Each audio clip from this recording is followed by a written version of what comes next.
bersilaturahim, terus teman-teman kita bisa sharing bersama terkait modul kedua ini, dan harapannya nanti kita satu pemahaman terkait dengan materi di modul kedua yang tentunya teman-teman pastinya peserta sudah buka seperti itu. Kita awali saja. Bismillahirrahmanirrahim. Assalamualaikum warahmatullahi wabarakatuh. Waalaikumsalam warahmatullahi wabarakatuh. Bismillah, alhamdulillah, salatu wassalamu ala rasulillah wa ala alihi washabihi wa mawala, la haula wa la quwata illa billah. Yang terhormat Ustadzah Wiwi selaku Ketua LPD IGTKI PGRI Kabupaten Wonosobo, para operator, para pendamping tugas mandiri, serta yang kami banggakan teman-teman peserta diklat berjenjang tingkat dasar kombinasi daring luring kerjasama LPD GTKI PGRI Wonosobo dengan Direktorat PAUD dan Dikmas. Alhamdulillah pada hari ini Sabtu tanggal 4 Desember 2021 kita bisa bersama-sama Zoom meeting bersama, tentunya dalam rangka atau labul ilmi begitu, kita bareng-bareng belajar. Semoga niat awal kita bersama-sama di diklat berjenjang kali ini dicatat oleh Allah sebagai amal soleh. Selanjutnya jangan bosan, ketemu Pak Pimen lagi gitu ya. Insya Allah sesi-sesi berikutnya insya Allah nanti ada Bunda Ida, Ibu Suci, ada Bu Arum, dan terakhir ada Ustadzah Wiwi. Luar biasa. Teman-teman, sebelum kita masuk di materi modul kedua, kami secara pribadi gitu ya, maupun secara organisasi mitra, kami support luar biasa. Karena memang diklat daring kombinasi ini butuh waktu, butuh tenaga, pikiran yang ternyata lumayan ekstra gitu ya.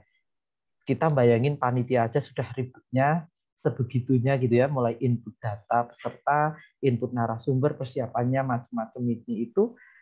Peserta juga demikian, karena harus melewati beberapa fitur-fitur yang baru, mungkin beberapa baru kenal LMS itu kan.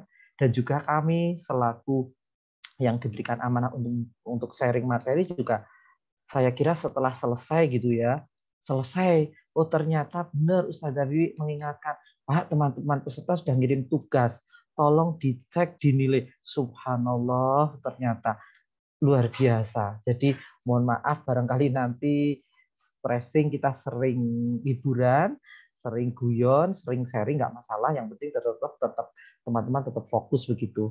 Karena semalam benar begitu buka WA, ternyata harus menilai juga gitu kan. Luar biasa. Yang mungkin dulu seperti menyampaikan materi, nanti kita lihat hasil evaluasinya peserta kita kurangnya apa, kita perbaiki untuk pertemuan yang selanjutnya. Ternyata sekarang narasumber juga harus bisa langsung ngasih penilaian kepada peserta yang telah ngirim tugas di masing-masing modul gitu. Tapi kami berikan apresiasi yang luar biasa ya Ustadzah Wiwi ya.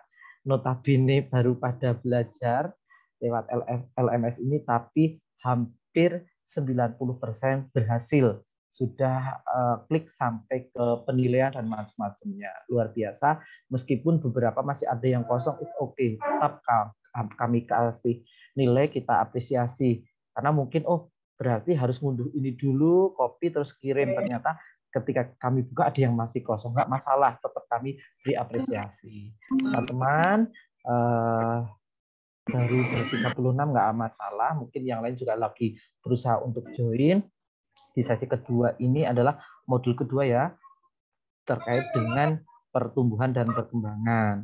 Tapi ketika kita diskusi materi ini, topik pertumbuhan dan perkembangan ini, kita itu sebagai support itu kadang inget banget lagu lama yang sering dinyanyikan oleh kader-kader, anak-anak yang ikut posyandu, yaitu terkait dengan lagu Aku Anak Sehat. Masih ingat teman-teman? Nah, sebelum kita masuk, kita bareng-bareng.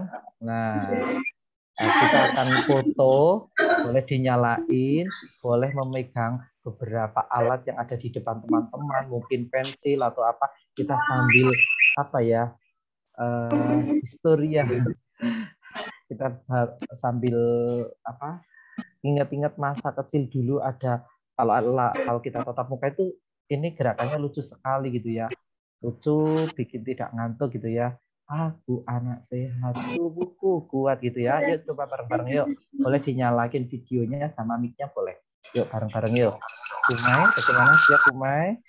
Bu Heri, Bu Rohani Wahyunise, Bu Yuyun, Bu Fatimah. Yuk, saya megang pensil sama apa ini?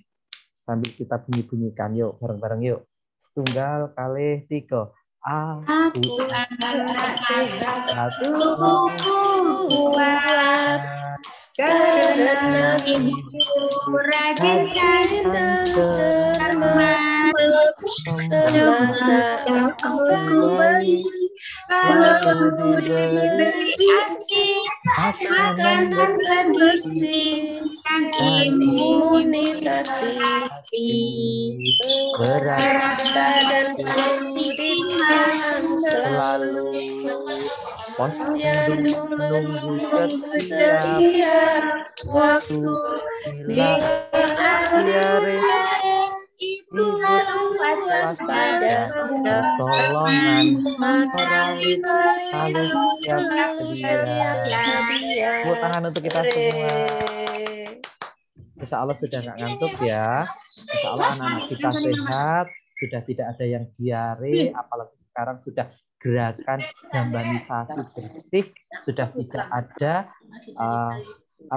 anak-anak, orang-orang di lingkungan sekitar di mana kita tinggal, bahasanya pun bukan bahasa plunglap. Besok Bu, plunglap? Cemplung langsung lilap gitu ya. Sekarang sudah punya jamban semua. Alhamdulillah. Teman-teman yang kami hormati, derek share PPT terkait dengan modul perkembangan dan pertumbuhan. Teman-teman, nyunwu. Jadi kenapa itu materinya harus urut? Karena keterkaitan antar modul benar-benar harus komprehensif. Jadi kalau di kelas dasar bedanya dengan di kelas yang lain itu sebetulnya nggak bisa istilahnya kalau misalkan ini narasumber ini nggak datang terus diganti ini dulu boten, karena ini merupakan istilahnya satu rangkaian yang utuh keterpaduan antar modul. Pertama yaitu teman-teman kemarin sudah pretest. Setelah pretest teman-teman kenal mengerti terkait dengan konsep dasar PAUD. Sudah paling tidak sedikit besar sudah meng-create apa sih itu konsep dasar, landasan filosofisnya sampai ke gerakan pengembangan PAUD HI-nya juga sudah ada di gambaran teman-teman. Sekarang masuk ke modul kedua, perkembangan anak usia dini. Nah, ini tumbuh kembangnya anak usia dini juga harus benar-benar teman-teman pahami. Ini tidak bisa dibeloncat-beloncat. Kita belum mengenal konsep dasar, tahu-tahu sudah langsung berbicara terkait dengan cara belajar anak usia dini. Kan lucu. Apalagi belum bicara terkait dengan perencanaan pembelajaran, tahu-tahu sudah sharing, diskusi terkait evaluasi lah. Itu sebetulnya nggak bisa. Jadi salah satu kelebihan diklat berjenjang di PAUD ini mulai dari dasar lanjut naik itu keterpaduan antar modul itu benar-benar urut. Jadi ini dulu, setelah ini sampai ke etika dan karakter terkait materi terakhir seperti itu sebelum post test dan mengerjakan tugas mandiri. Teman-teman tetap fokus ya di materi perkembangan dan pertumbuhan kali ini. Metode belajar teman-teman sih insya Allah teman-teman sudah banyak yang bisa lah. Ternyata ada pasif, ada aktif gitu ya. Ternyata kategori dari 10% piramida belajar kita itu masih kategori pasif, yaitu ketika dari yang hanya kita baca. Dari yang 20% dari yang kita lihat dan dengar. Terus 30%-nya dari melihat demonstrasi. Terus 50%-nya dari yang kita diskusikan, sampai ke 75% yaitu dari yang kita praktekkan dan kita latihan secara terus-menerus. Yang 90% sudah kategori di pembelajaran aktif, yaitu dari yang kita ajarkan pada orang lain. Maksud kami akan kita berhasil di metode belajar kita meskipun lewat Zoom meeting itu ketika teman-teman juga aktif apa yang kita sharingkan pada hari ini. Teman-teman, tujuan dari materi ini yaitu peserta mampu memahami tahapan pertumbuhan dan perkembangan anak usia dini. Yang kedua adalah peserta mampu memahami ruang lingkup perkembangan anak usia dini. Jadi satu, teman-teman memahami tumbuh kembang. Ada dua kata kunci ya, pertumbuhan dan perkembangan. Yang kedua adalah mampu memahami ruang lingkup perkembangan anak usia dini. It's okay, insya Allah kita akan, karena di sesi 1.7 di modul 2 ini kan sebetulnya hanya ini ya, artinya sharing dengan secara virtual gitu. Jadi harapan kami teman-teman sudah buka-buka modul, bahkan sudah sampai ke video-video yang ada di LMS. Teman-teman, kalau teman-teman searching gitu ya di YouTube, video-video yang diunggah di LMS, di YouTube semuanya sudah ada. Jadi beberapa piloting guru-guru pendidik PAUD ataupun model-model yang digunakan oleh kementerian itu, satuan PAUD yang digunakan untuk pembuatan video itu sebetulnya di YouTube juga banyak, gitu ya. Jadi tujuan materi dari pertumbuhan dan perkembangan anak usia dini, satu, teman-teman memahami tahapan pertumbuhan dan perkembangan anak usia dini. Yang kedua adalah peserta mampu memahami ruang lingkup perkembangan. Biasa yang kita sebut adalah standar tingkat pencapaian perkembangan anak usia dini. Oke, selanjutnya. Teman-teman tetap fokus ya. Yuk, coba tepuk fokus, prok, prok, prok, melihat, mendengar, sungguh-sungguh, fokus. Siap ya. Selanjutnya teman-teman, ini keterkaitan. Ini nanti aja. Halo? Masih ada yang bocor, Bu?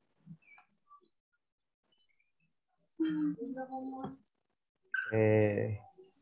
Siapakah anak itu? Ada yang mau berpendapat? Halo? Suara saya bisa didengar? Siapakah anak itu? Ayo, Bu. Coba. Bumai Saroh. Sehat, Bumai?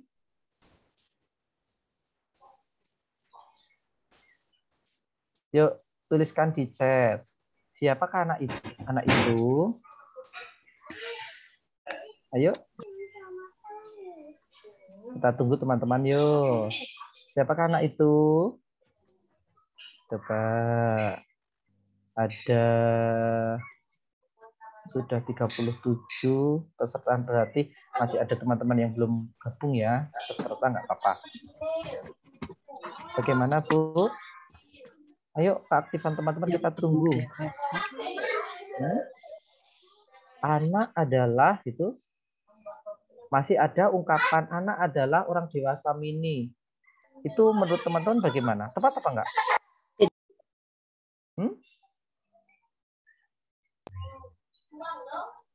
Anak adalah keturunan. Oke. Seorang anak laki. Apa Bu Mai? Monggo Bu Mai. Ini menurut Mbak Rita, anak dan keturunan. Monggo yang lain berpendapat. Anak adalah apa? Anak adalah Ini siapa ini?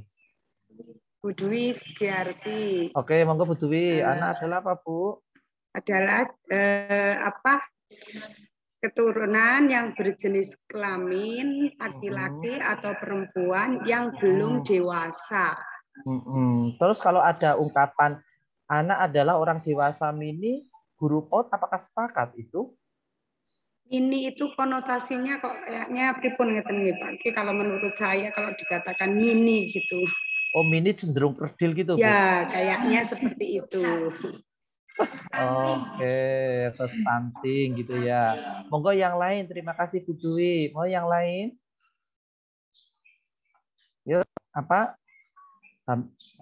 Mau saya absen. Menurut Mbak Rina bagaimana Mbak Rina? Atau Bu Rohani? Anak adalah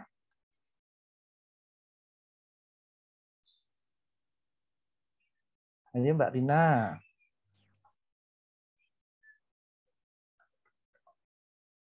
Searching boleh, nggak apa-apa.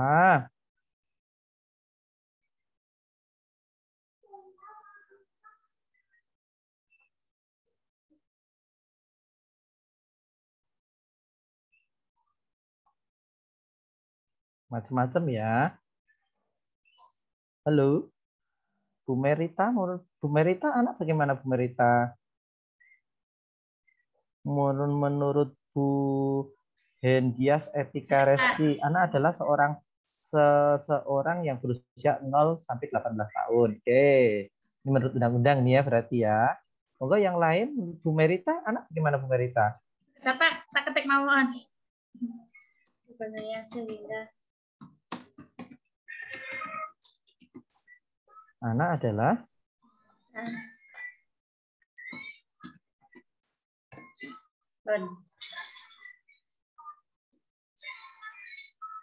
apa? Ayo, monggo gantian.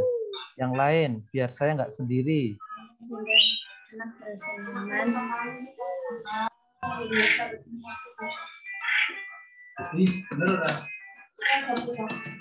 Sudah, tak ketik Pak. Anak adalah periode perkembangan yang sangat rentan sejak anak lahir sampai usia 8 tahun. Oleh anugerah dari Allah yang harus kita jaga dan kita lindungi, di mana kita harus berikan kasih sayang sepertinya sehingga anak merasa nyaman. Oke, anak adalah investasi. Oke, anak adalah apa ini? Pendapatnya bagus-bagus sekali, luar biasa. Kita sepakat bahwa anak adalah amanah yang diberikan oleh Allah, Tuhan gitu ya. Baik berjenis kelamin laki-laki maupun perempuan gitu ya. Kalau secara undang-undang karena definisinya banyak banget gitu ya. Lah 0 sampai 18 yang mereka adalah mempunyai beberapa hak gitu. 4 prinsip hak anak harus kita jaga. Kepentingan terbaik untuk semua anak. Apa aja, Bu? Perkembangan, kelangsungan hidup, hargai pendapatnya, non-diskriminasi. Wah, itu lagu-lagu pertama rintisan-rintisan PAUD 2005-2010 itu, Bu. Dengan UNICEF. Jadi setelah kita tahu definisi anak, kita sebetulnya harus tahu 4 hak anak. Perkembangan dan perkembangan, terus kelangsungan hidup gitu ya. Hargai pendapatnya, non diskriminasi. Karena setiap anak adalah pribadi yang unik gitu ya.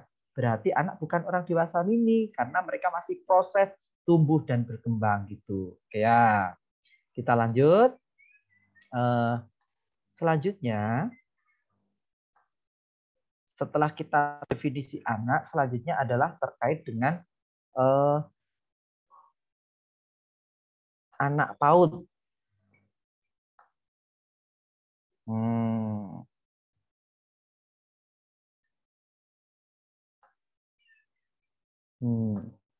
Anak usia dini, anak yang berada pada usia 0 sampai 6 tahun merupakan masa keemasan atau golden age. Pertumbuhan dan perkembangan yang terjadi pada masa ini akan menjadi fondasi bagi anak tersebut kelak di kemudian hari. Setiap anak adalah unik. Anak akan tumbuh kembang dan belajar dengan kecepatan yang berbeda dengan anak sesuai usianya. Jadi masing-masing anak nanti akan memiliki pribadi yang sangat unik, tumbuh kembangnya pasti tidak sama meskipun sama-sama usianya 0 sampai 3 tahun, 3 sampai 4 tahun atau usia toddler, usia pembagian masa anak-anak itu gitu. Nah, selanjutnya yaitu apa itu pertumbuhan? Coba ada yang mau berpendapat, pertumbuhan itu apa? Boleh tulis di chatnya. Saya yakin teman-teman kan sudah baca modulnya ya. Pertumbuhan apa menurut teman-teman? Yuk, karena ini kita rekam loh. Nanti kelihatan yang aktif dan enggak gitu ya, yang rajin komen dan enggak itu nanti juga mempengaruhi. Kenanggu tambahan nilai gitu ya. Monggo. Coba di chat, dibuka di kolom chatnya tulis. Pertumbuhan adalah gitu kan. Ada 2 kata kunci ya. pertumbuhan dan perkembangan. Kalau pertumbuhan itu apa? Proses fisiologis dari Hmm. berat badan, tinggi Mm-mm. dan lingkar kepala. Oke, ini menurut siapa ini? Koyimah, Pak. Bu Koyimah. Bu Koyimah TK Pundi, Bu? Pertiwi Tunas Harapan Kalibening Sukoharjo. Kali Bening Sukoharjo. Terima kasih Bu Koyimah.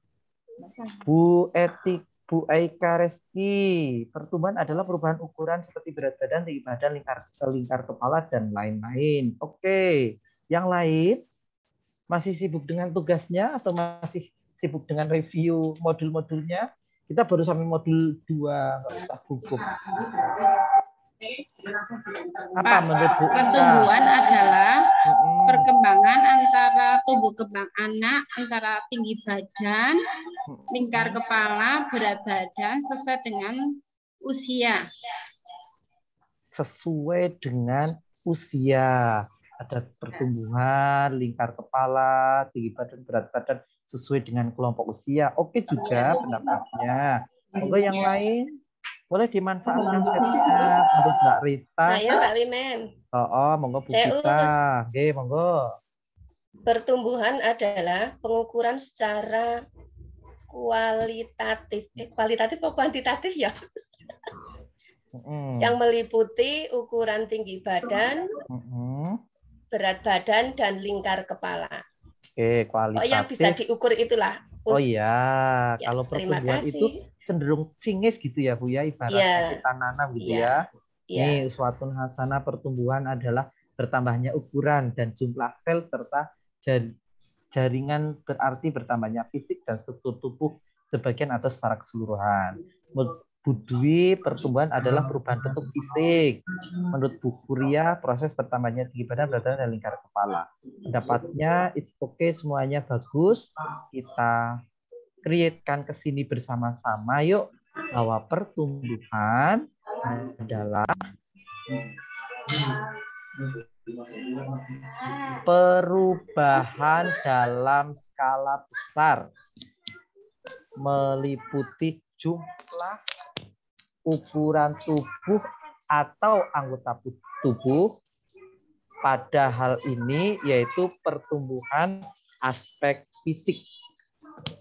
Bisa diamati melalui tadi, teman-teman juga sudah menyampaikan ya, diamati melalui penimbangan berat badan, pengukuran tinggi badan, dan lingkar kepala anak. Boleh tahu nih, di forum ini siapa yang kader Posyandu? Adakah? Biasanya lebih fasih. Oh, sinten Bu? Handias. Bu Handias, kader Posyandu Bu. Iya. Iya, Pak. Di Sapundi. Biasanya membantu Bu Bidan Desa mengukur tinggi badan, berat badan anak-anak yang ada di lingkungan desanya, Bu? Nggih, Pak. Terus. Waktunya kapan itu, Bu? Sebulan sekali atau 3 bulan sekali? Kalau di sini 1 bulan sekali, Pak. 1 bulan sekali meliputi nopo mawon?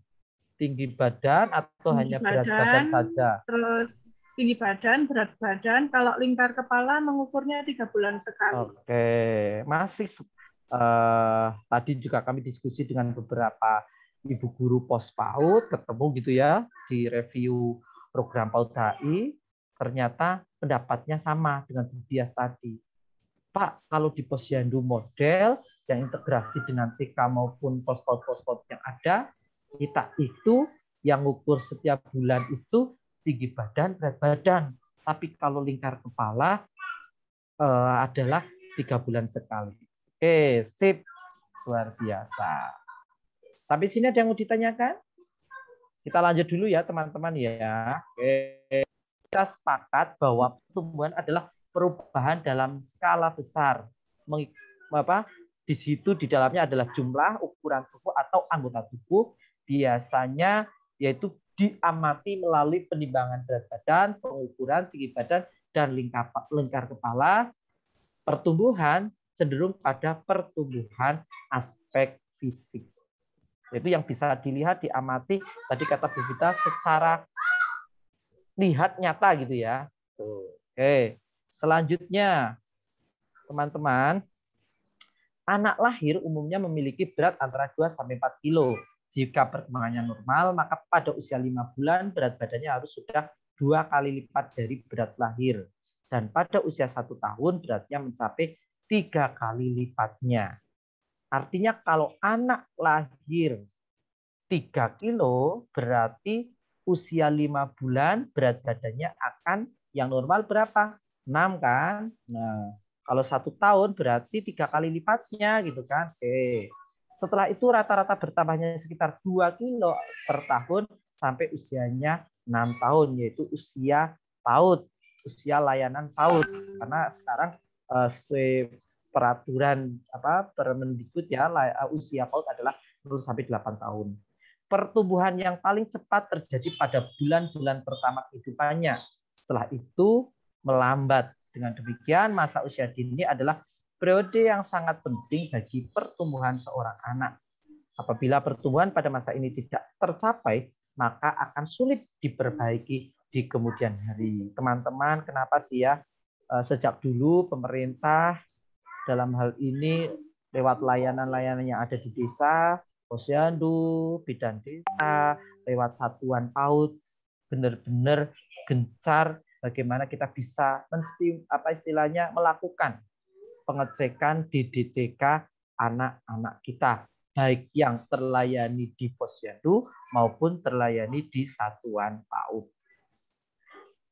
Selanjutnya, di video tadi pada saat sebelum mulai kami share bahwa grafik pertumbuhan anak ini apa teman-teman ya? Apa ini? Ini kartu apa ini teman-teman? KMS. KMS. Ya. Kemarin kami diskusi, Pak, nek usia TK besar, terus ngukurnya ginopo ya Pak? Ya. Karena dengan SDIDTK, sudah di grafik tidak ada anak yang usianya sudah lebih, kalau TK besar itu kan sudah lebih dari berapa minggu ya Bu ya? Kalau usia 5, 6, bahkan ada 6 yang lebih gitu ya TKB, cukup dicatat saja gitu ya.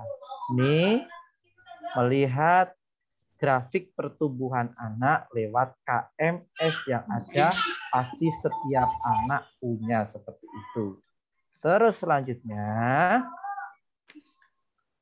nah kalau bicara 1000 hari pertama kehidupan, beda lagi ya teman-teman. Nanti kita akan sedikit share terkait video pertama kehidupan yang mungkin teman-teman juga sering melihat Pak kasih share terkait hal itu gitu ya. Karena di materi pertumbuhan dan perkembangan ini juga kami harus sharing terkait 1000 hari pertama kehidupan biar anak-anak itu normal, tidak stunting. Kita lihat proses pertumbuhan anak mulai dari mungkin konsepsi pembuahan sampai janin sampai usia berapa 8 bulan sampai lahir, jebol lahir, mulai distimulus dengan alat-alat bunyi-bunyian gitu, setelah itu mulai bisa tengkurap gitu ya, sampai bisa duduk sendiri, mulai merangkak sampai mulai cangcangbruk bahasanya ya, mulai selanjutnya dan selanjutnya sampai anak-anak siap memasuki layanan PAUD seperti itu. Pertumbuhan sudah. Apakah ada yang mau ditanyakan sebelum masuk di perkembangan? Kami persilahkan. Monggo teman-teman. Pak, mau bertanya Pak. Monggo boleh. Tadi terkait tentang yang lingkar kepala, sebenarnya itu kan ada kepala yang besar, ada kepala yang kecil. Nah, ukuran berapa normalnya buat anak usia TK, terus juga yang normal itu yang gitu ya. Lingkar. Terima kasih Pak. Siapa ini ya? Warisin Wadas Lintang. Warisin Wadas Lintang. Terima kasih Bu Warisin. Bagaimana? Ada yang mau berpendapat? Cara mengukur lingkar kepala anak usia PAUD, gitu Bu. Bagaimana? Ada yang mau Ibu Alisin Preso? Bagaimana? Monggo yang lain sharing juga karena kadang di lembaga kan teman-teman mengukur gitu ya. Bu Warisin mengukur mboten? Iya, dari Bu Bidan yang mengukur. Oh, yang ukur Bu Bidan, kerjasama dengan Bu Bidan. Berarti jarang melakukan pengukuran gitu ya. Sendiri itu kerjasama dengan Bu Bidan datang gitu ya ke TK-nya. Oke, ada yang mau berpendapat Bu? Monggo Bu, sharing. Bu siapa ini? Bu Khotimah, TK Pertiwi Lancar. Mau sharing? Suaranya putus-putus, nggak begitu jelas. Oh gitu. Bagaimana sih cara mengukur lingkar kepala anak usia TK atau usia PAUD? Terus yang normal itu berapa gitu? Jangan-jangan guru PAUD belum bisa cara mengukur lingkar kepala gitu ya? Yang saya lakukan pada saya itu kan setiap bulan ada laporan untuk setiap anak diukur berapa lingkar kepalanya, tinggi badannya, dan berat badannya. Itu dilingkarkan di kepala, Pak, tapi sampai ujung ini kening. Sampai ujung kening menurut Bu Khotimah. Yuk yang lain sharing yuk. Dan biar kita satu pemahaman ukuran standarnya kan setiap anak kan pasti berbeda-beda. Ada memang betul yang dikatakan sama Bu Warisin bahwa setiap anak ada yang 49 sampai 50 besar. Kalau menurut saya itu besar. Satu usianya anak usia 4 sampai 5 sampai 6 tahun yang saya maksud itu setahu saya itu di antara 49 sampai 52. Oke, antara 49 sampai 50. Usia TK idealnya 49 sampai 51 macam-macam. Tadi Bu Khotimah berpendapat ngukurnya pas di depan dahi.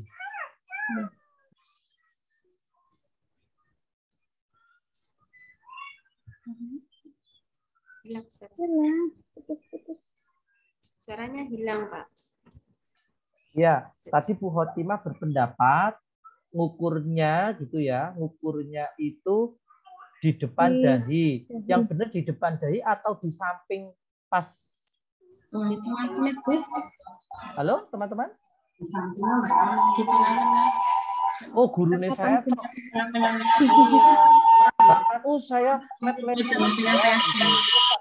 pakai apa? Pakai untuk pengukur baju gitu ya. Yang benar di depan pas di dahi atau di samping sini teman-teman? Ada yang berpendapat? Hendias, Pak. Oh, Hendias, mau Bu Hendias, monggo.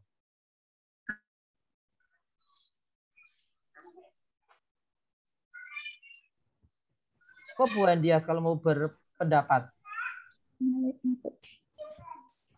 Bagian kepala.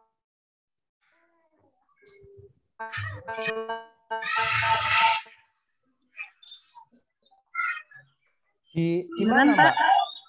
Iya. Yang benar di mana, Mbak?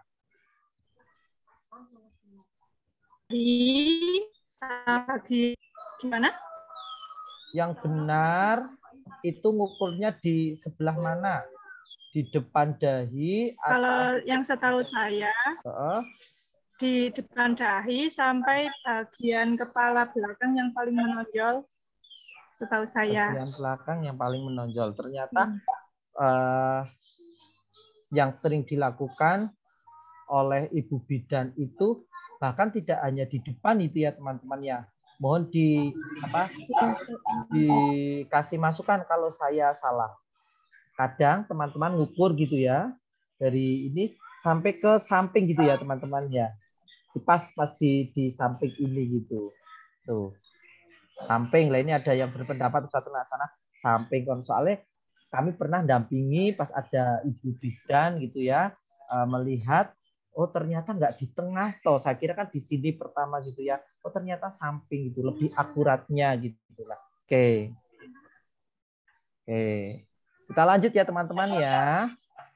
Atau ada pertanyaan lain sebelum masuk ke perkembangan. Tadi kan terkait dengan pertumbuhan. Kalau di TK saya ukurnya pakai meteran jahit dari dahi tengah sampai belakang. Oke. Pendapatnya masing-masing gitu ya. Oke.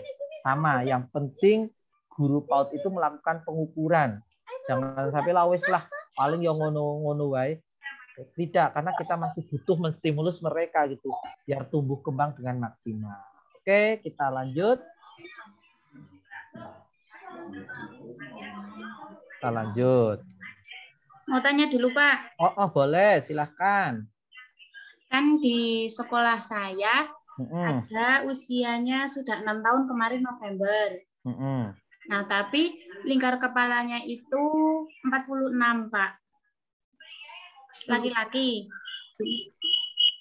Nah, kemudian apakah itu berpengaruh dengan dengan perkembangan si anak tersebut, Pak? Soalnya kan si anak tersebut itu untuk fisik motorik, untuk kognitifnya juga kurang, tidak seperti dengan teman yang lain gitu, Pak.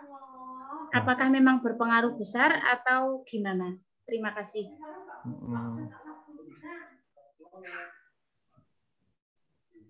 Oke, kita perlu diskusi nih teman-temannya. Yuk kita saling sharing saja.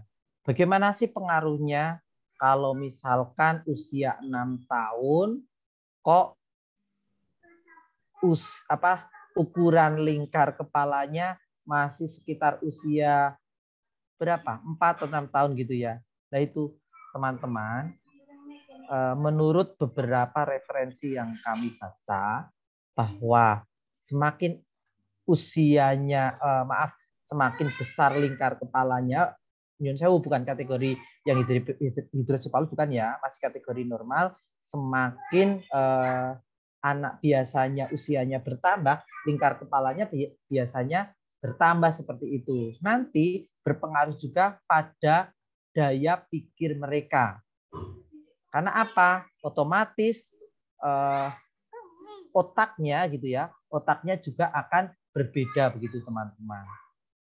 Seperti yang kemarin beberapa hari yang disampaikan oleh Pak Kasih di dinas gitu ya, referensinya ada orang yang lingkar kepalanya ukuran pecinya ada yang sampai biasanya kalau normal itu kan antara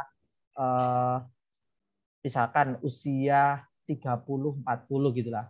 Ukuran normal peci itu kan antara 6-7. Tapi dia kok sampai ada yang 10-11 gitu kan. Ternyata dia berarti kan besar kepalanya. Apa lebihnya dari orang yang punya ukuran kepala besar, kategori bukan hidrosepalus ya, ternyata menurut Pak Kasih bahwa beliau yang punya ukuran kepala besar di dinas itu bahkan bisa cerdasnya itu melebihi teman-temannya. Password yang sudah hilang dicari oleh beliau pun sangat bisa seperti itu. Wah, ini anak saya mau ikut belajar, teman. Itu wah kan tuh Bunda tuh. Ya ini kalau sudah di rumah ya ketemunya tumbuh kembang anak gitu ya, enggak apa-apa. Oke. Monggo yang lain ada berpendapat. Pengaruh nggak sih menurut teman-teman kalau lingkar kepalanya usia 6 tahun idealnya sekian kok belum? Menurut saya sangat berpengaruh gitu ya. Mungkin daya serap, daya istilahnya kan pertumbuhan otaknya jelas akan berbeda, sangat terhambat seperti itu.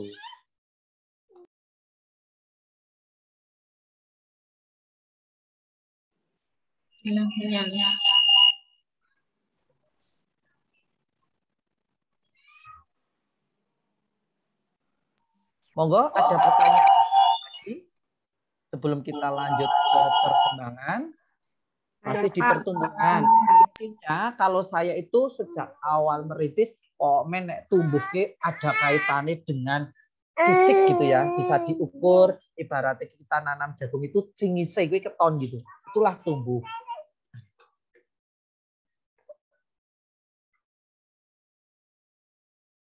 Berarti kalau anak yang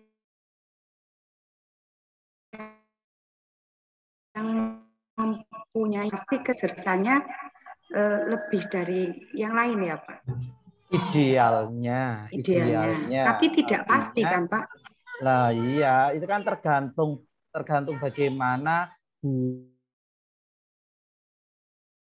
guru, orang tua, tuh. Karena besarnya kepala berarti kan pertumbuhan struktur otaknya itu sinapsnya bersambung seperti itu. Tuh. Monggo, barangkali ada yang berpendapat lagi.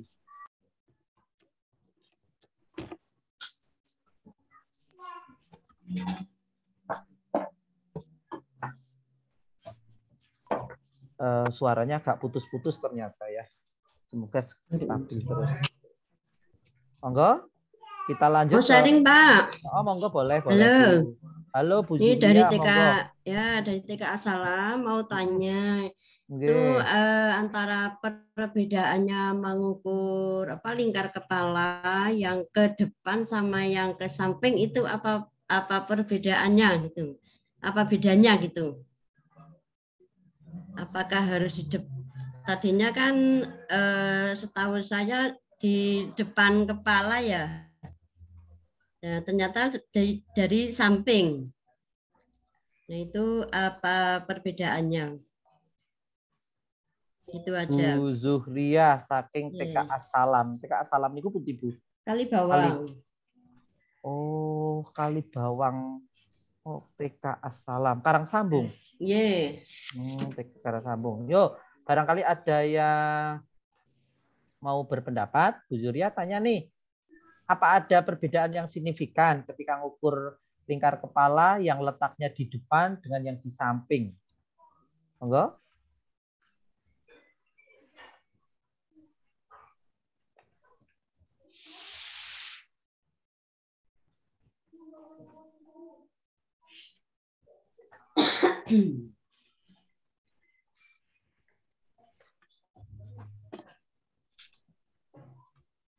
Kalau karena pas pengukuran itu dulu belum paham sekali sama sekali.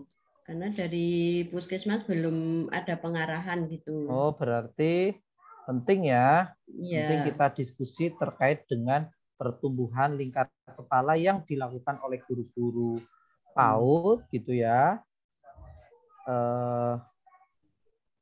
Untuk keakuratan gitu, Bu.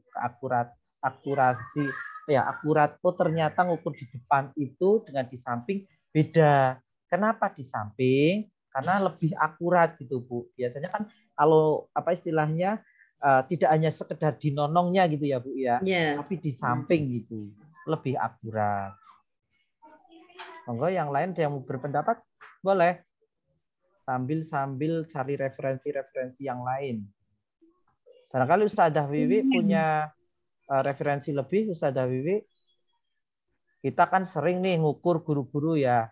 Sepengetahuan saya ternyata ngukurnya itu teman-teman itu lebih di samping seperti itu.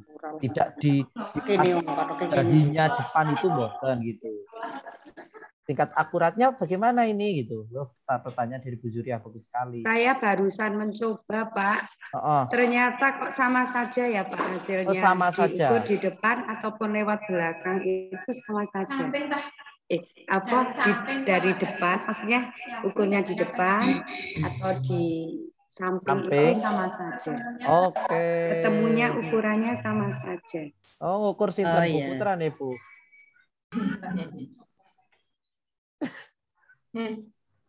Oke,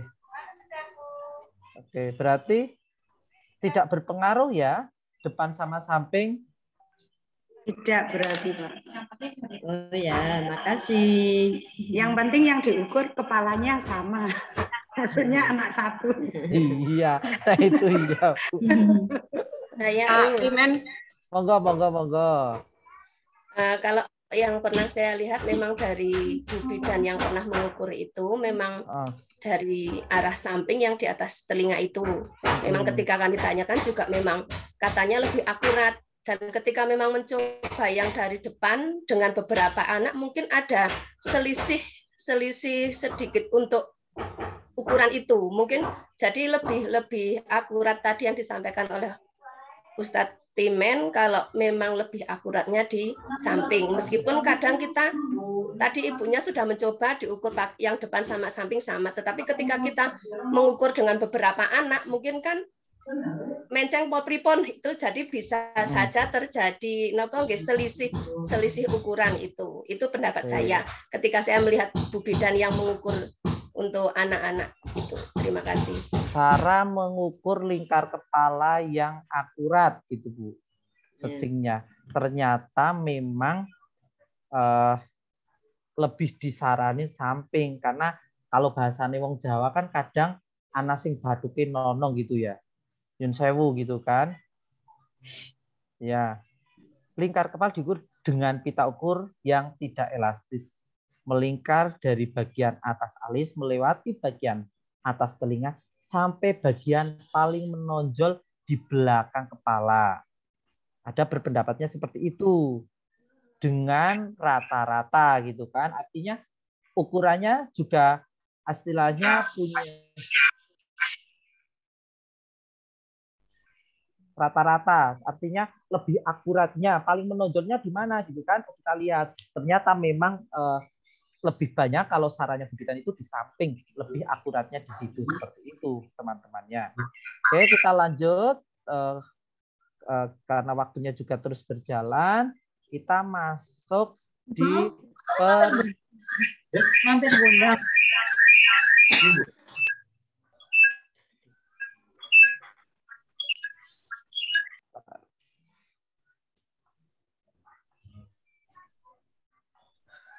perkembangan. Kita masuk di perkembangan. Apa perkembangan itu? Kalau kita tadi sudah diskusi terkait dengan tumbuhan, terjadi sesuatu di bagian fisik bisa diukur gitu ya. Terus sekarang bagaimana dengan perkembangan? Ada yang berpendapat? Saya sedang nih sore ini tidak sendiri, ditemani teman-teman aktif gitu. Monggo Bu, ada yang berpendapat? Kami persilahkan. Monggo Bu Khoyimah. Apa perkembangan itu? Yang lain boleh ditulis di chat ya. Perkembangan adalah perubahan fungsi tubuh dari anak tersebut secara kualitatif, dari yang tadinya bayi terlentang, kemudian tengkurap, merangkak, duduk, berdiri, dan berjalan juga sampai dia bisa berlari, Pak. Oke, ukurannya secara kualitatif mulai dari anak itu tengkurap sampai dia bisa merangkak jalan seperti itu perkembangan. Monggo yang lain barangkali ada, kami persilahkan. Monggo. Bertambah apa kalau perkembangan ini gitu kan?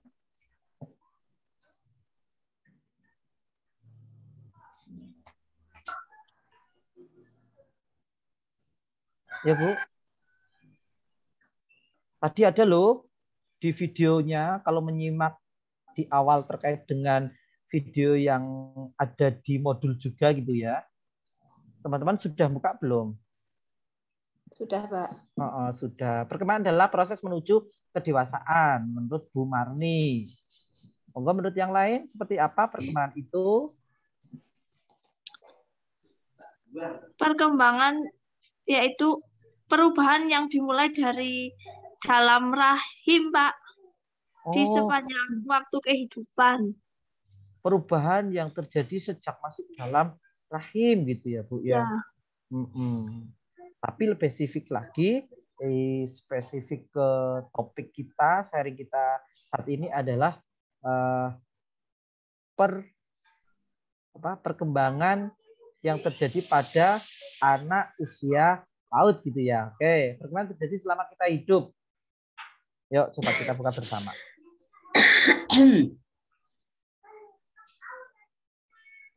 Perkembangan yaitu bertambahnya kemampuan atau skill dalam struktur dan fungsi tubuh. Kelihatan teman-teman? Yang lebih kompleks.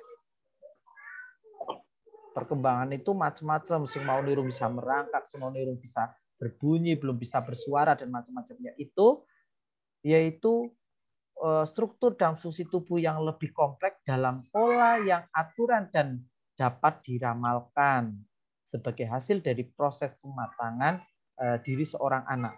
Berkaitan dengan aspek kemampuan gerak tadi ya, mulai tengkurap, mulai merangkak, kerambatan, bahkan sampai jalan, mulai dia bisa membedakan intelektualnya, oh ini baik, ini buruk, sosial dan emosionalnya. Teman-teman, sampai sini kita lanjutkan. Perkembangan dalam diri seorang anak biasanya kita ukur dengan DDTK, grafik perkembangan anak, atau SDIDTK, screening tumbuh kembang anak. Ini sebaiknya dilakukan oleh guru PAUD maupun kader posyandu biar mereka mengetahui kira-kira si anak ini pertumbuhannya normal atau boten atau menyimpang. Oh, harusnya 4 bulan. Mereka harusnya sudah bisa merangkak. Oh, mereka harusnya sudah bisa merespon ataupun dikasih sesuatu sudah apa istilahnya ada umpan balik dari diri anak itu. Jangan sampai terjadi penyimpangan, tapi orang tua atau kadernya atau guru PAUD-nya tidak tahu gitu Bu. Kan miris seperti pernah ya kita punya apa istilahnya teman gitu, ketika ditanya, anak saya itu panteng terus, anteng banget. Nek anak biasanya kan kalau anak lagi bobok dengar suara sedikit aja langsung jindal, kaget, tangi, itu kan pasti biasa gitu ya. Tapi ini tuh enggak gitu loh. Oh, dia itu anteng, meneng, bahkan nek anak beldek pun lagi bobok enggak lah. Itu kok enggak di istilahnya ditanyakan terus dites kenapa itu, ternyata begitu tahu ternyata mereka terjadi sesuatu dengan telinganya. Kan iman-iman ya. Oke, Pak Daru, kita harus benar-benar jeli dan teliti terkait dengan penyimpangan apabila terjadi dengan diri si anak, baik anak kita maupun anak peserta didik. Kok itu normal ya kira-kira? Harusnya kan usia sekian 8 bulan harusnya sudah ini. Oh, ternyata dia berkebutuhan. Itu kita harus benar-benar jeli. Bisa dilakukan dengan tadi deteksi dini tumbuh kembang anak balita, atau sekarang sudah ada juga aplikasinya di Play Store terkait dengan SDIDTK. Dia itu daya dengarnya kayak apa, daya lihatnya kayak apa, bicaranya seperti itu, bisa kita lakukan secara online juga gitu dengan aplikasi SDIDTK. Perkembangan itu lebih kompleks dan lebih sulit untuk diukur. Setiap perkembangan memiliki indikator yang berbeda. Aspek-aspek perkembangan yang menjadi perhatian adalah aspek fisik, motorik, sensori, kognitif, emosional, sosial, dan kemandirian. Setiap aspek itu saling berhubungan dan berkembang secara simultan. Artinya secara terus-menerus gitu. Jangan sampai kita sampai anak-anak mengalami penyimpangan pun orang dewasa, guru PAUD, kader posyandu tidak mengabaikan hal itu. Itu jangan sampai. Terus masing-masing memiliki pengaruh dan saling mempengaruhi. Oh, direspon motorik halusnya ternyata bisa. Bahasanya ini, nangkap bola bisa sesuai dengan indikator usianya. Teman-teman, ini ibaratnya benih ada di tangan Anda. Peran guru PAUD, pendidik PAUD, apalagi teman-teman yang tergabung di diklat berjenjang kali ini, setelah mengetahui, memahami, dan persepsi yang sama terkait dengan pertumbuhan dan perkembangan, ayo kita lakukan di lembaga kita yang notabene kemarin sama sekali belum pernah melakukan, minimal 3 bulan sekali, 1 bulan sekali kita melakukan DDTK dan SDIDTK, deteksi dini tumbuh kembang anak, terus screening screening tumbuh kembang anak. Oke, ini bisa. Faktor-faktor yang mempengaruhi pertumbuhan dan perkembangan anak itu ada 2 sumbernya, baik internal maupun eksternal. Yang internal adalah faktor bawaan atau gen yang normal dan patologis, artinya itu benar-benar keturunan yang dibawa anak sejak lahir.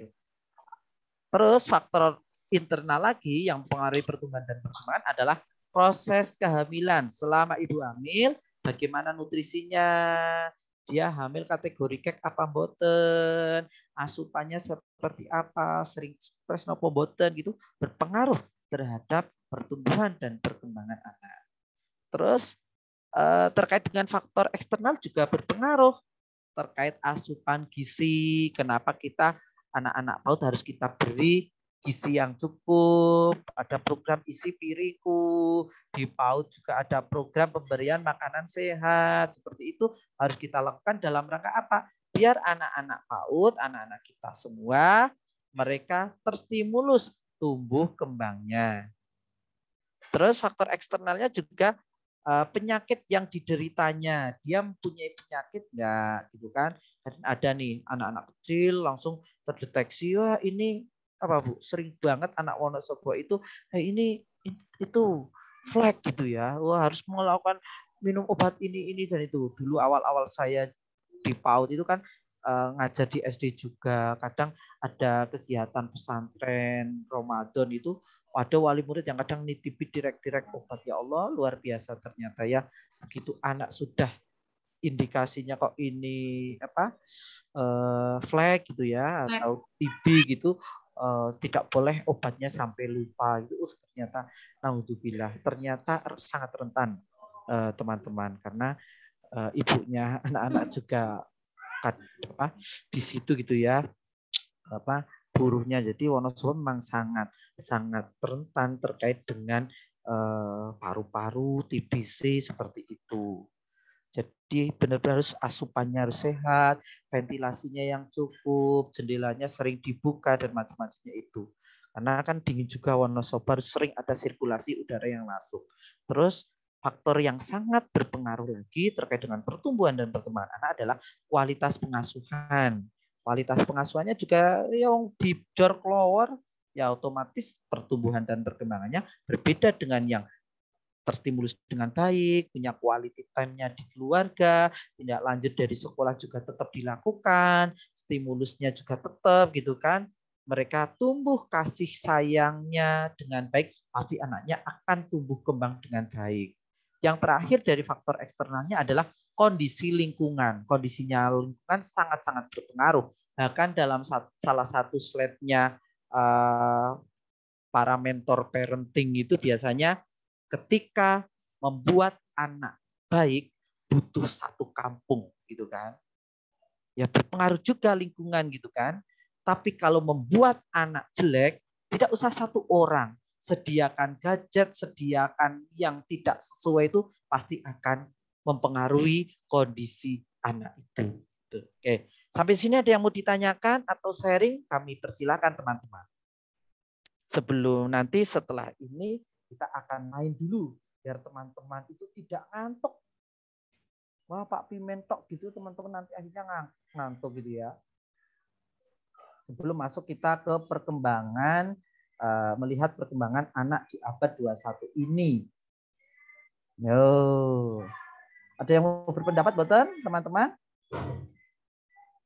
Tidak ada? Kita akan cek keaktifan teman-teman peserta.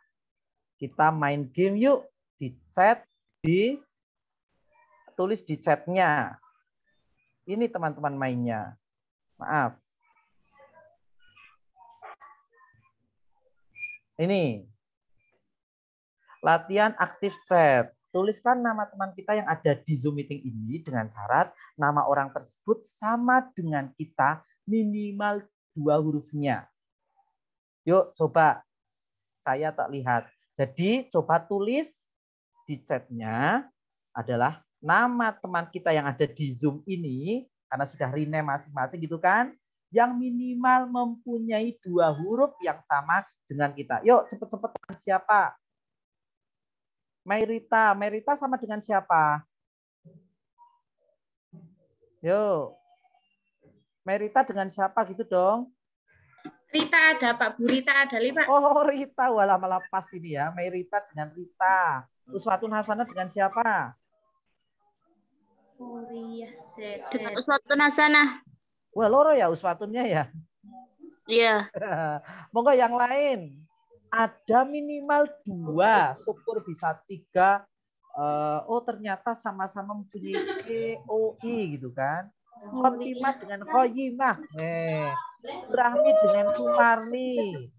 Suhardi dengan Sumarni. Ada itu.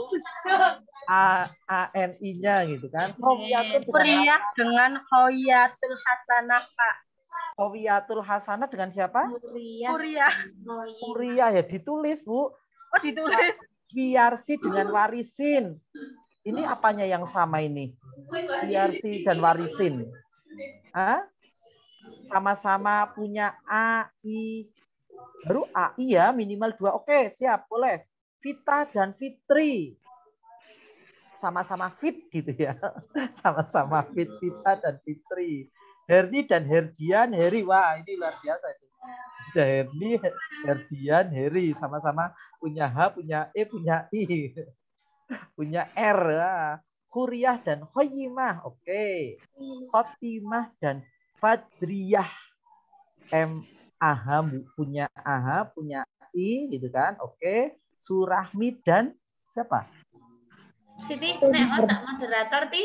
Oke, Ani dan Rina. Oke, sama-sama punya A dan I. Oke. Suhari dan Surahmi. Oke, lanjut yuk monggo. Siapa lagi?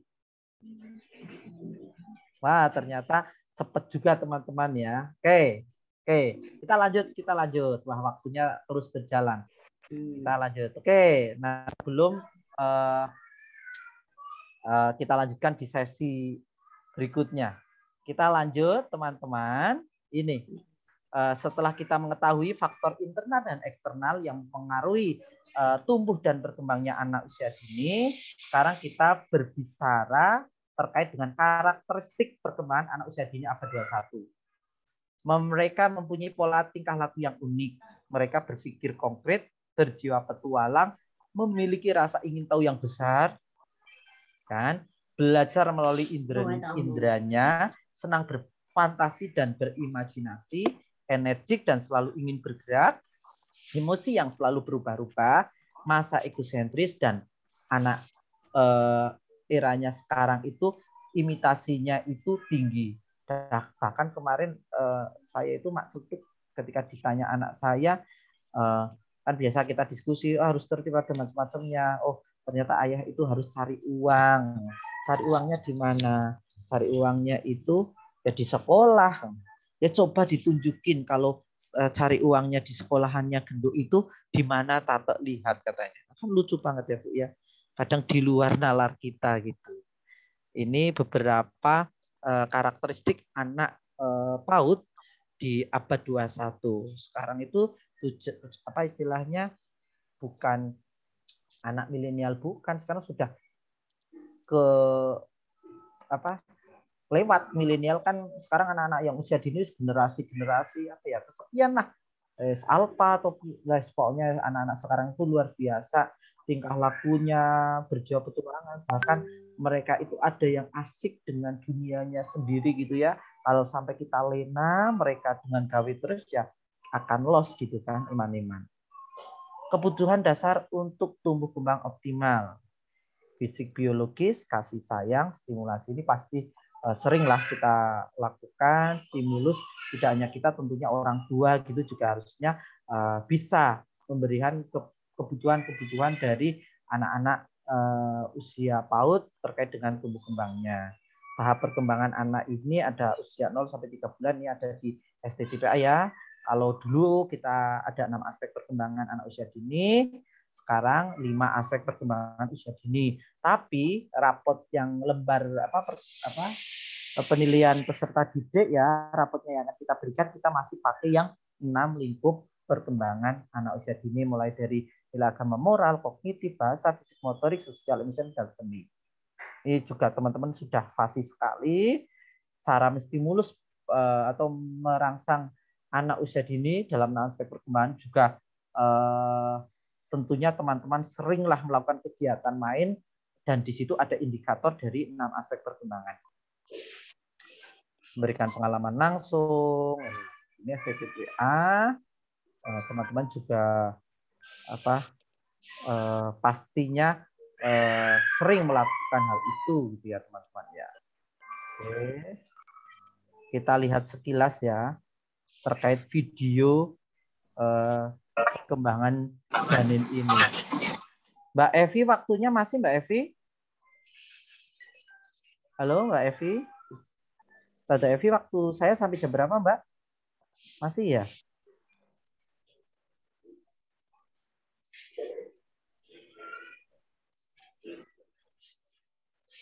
Sudah jam 2.34. Kalau melihat jadwal, masih ya harusnya ya. Mbak Evi suaranya karena sinyalnya itu kurang. Sampai jam Dicat Mbak, dicat Mbak. Dicat nyun sewu. ya.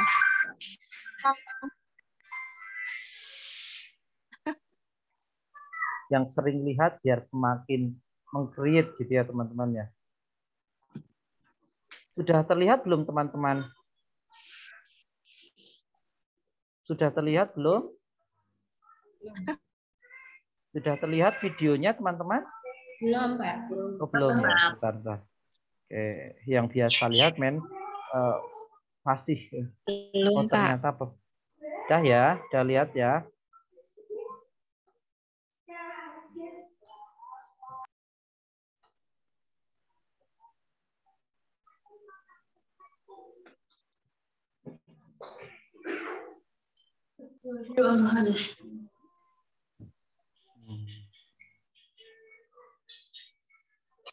Proses pembuahan.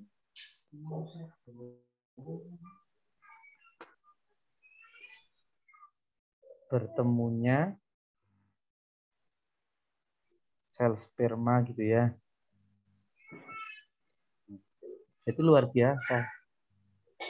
Salah satu dari sekian sel telur yang bisa membuai.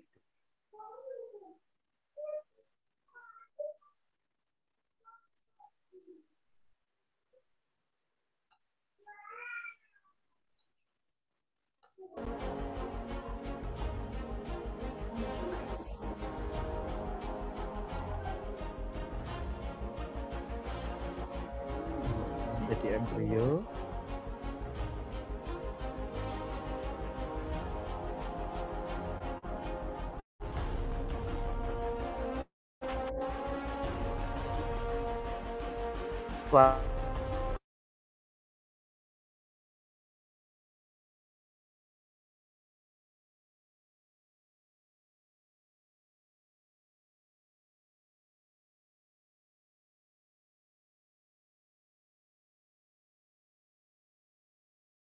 Saraf otak, sinap-sinapnya saling mengaruhi. Pak, slide jalan. Gambarnya nggak jalan, Pak. Oh, nggak jalan? Stop screen dulu mungkin. Oke.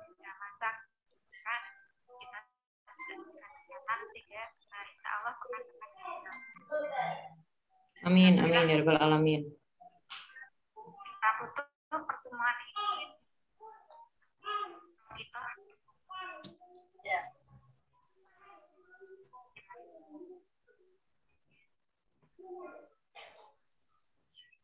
Halo? Iya, Pak. Sudah bisa? Belum. Belum jalan lagi, Pak Pimen. Oh, gitu ya.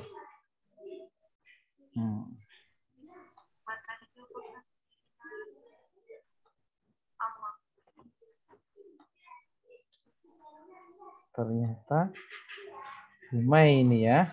Umay muncul, videonya nggak kelihatan. Iya. Karena nyesek-nyesek layar, Ge. Enggak lah. Kayak aja.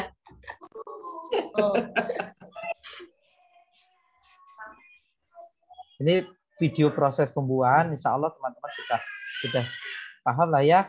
Sekarang muncul slide-nya. Belum. Belum. gara-gara jadi nggak muncul ini ya. Itu nek di PPT itu cok nggak muncul Pak, nek di Zoom.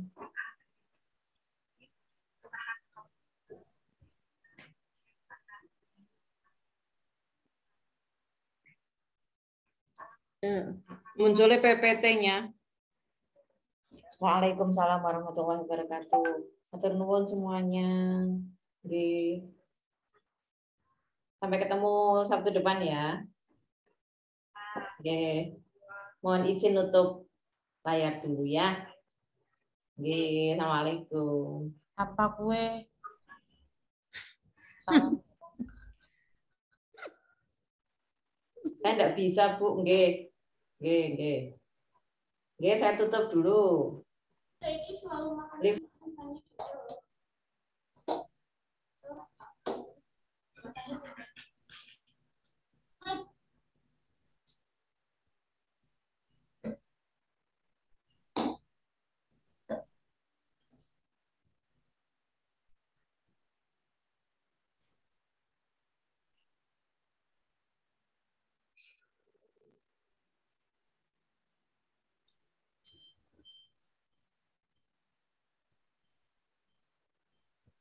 Tidak.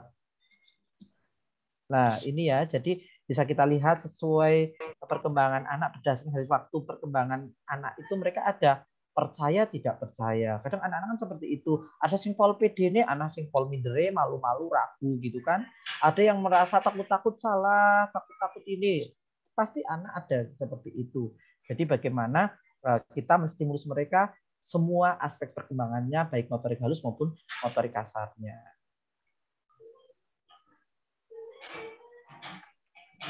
Perkembangan psikososial. Perkembangan rasa percaya yang dibentuk oleh bayi tersebut berdasarkan kesungguhan untuk kualitas menjaga, merawat bayi tersebut. Apabila bayi telah berhasil membangun rasa percaya terhadap si penjaga, dia akan merasa nyaman, terlindungi. Otonomi, perasaan malu, dan ragu ini semuanya juga sudah ada. Garis waktu perkembangan anak, sensori motor, praoperasional, konkret operasional, tubuh, mainan, bermain, serta kerja. Ini ruang lingkup perkembangan anak ya, mulai dari 0 sampai 1 tahun, dia lagi pertama lahir, masuk usia toddler sampai 3 tahun, playgroup sampai ke usia TK seperti itu. 5 dimensi perkembangan, penerapan konsep belajar sesuai dengan tahap 6 aspek perkembangan anak. Yang pertama adalah menciptakan komunitas belajar yang kondusif, menciptakan cara pengajaran. Kemarin 10 ya, kurikulum yang sesuai, memberikan pilihan terhadap perkembangan dan proses belajar anak, membangun hubungan yang saling menguntungkan dengan keluarga. Oke. Ini 12 prinsip belajar sesuai dengan tahap aspek perkembangan. Seluruh aspek perkembangan anak saling terkait satu dengan lainnya dan saling mengaruhi. Perkembangan memiliki urutan yang runtut, artinya secara simultan gitu loh. Oh, ini usia sekian seperti ini, tidak urut gitu, benar-benar urut gitu. Setiap anak memiliki proses perkembangan yang berbeda. Pengalaman sebelumnya mempengaruhi perkembangan. Proses perkembangan sesuatu yang dapat diperkirakan menuju ke arah yang lebih kompleks, terorganisasi, dan terinternalisasi. 6. Perkembangan dan pembelajaran dipengaruhi oleh konteks budaya dan sosial yang beragam. 7 adalah anak sebagai pembelajar aktif. 8 perkembangan dan pembelajaran dipengaruhi kematangan secara biologis dan lingkungan. Bermain sebagai alat bagi anak dalam menunjukkan tahap perkembangannya. 10 perkembangan anak lebih meningkat jika anak diberikan kesempatan untuk melatih keterampilan yang baru. Anak memiliki beragam cara untuk belajar dan mencari tahu, serta memiliki berbagai cara untuk menunjukkan apa yang diketahuinya. 12 anak akan lebih mudah belajar jika anak merasa aman dan nyaman.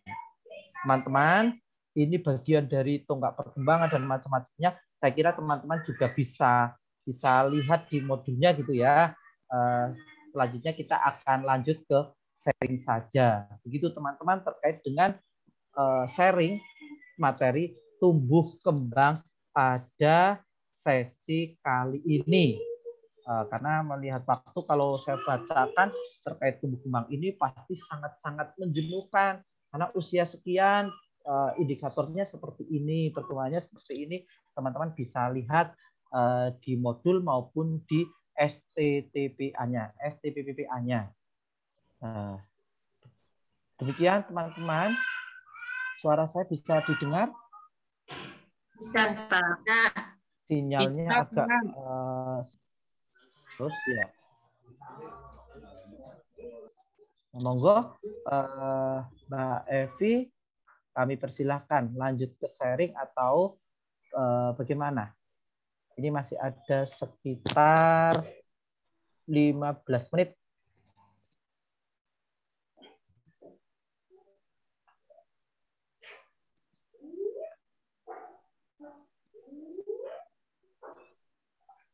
Ustadz Pimen. Malam ya. Warni. Oke. Terima kasih. Monggo.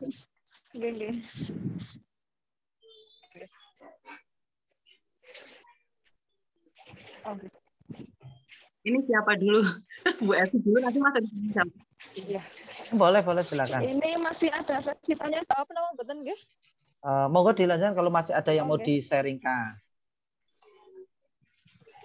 Oke, silakan, Bu. Ya. Barangkali ada.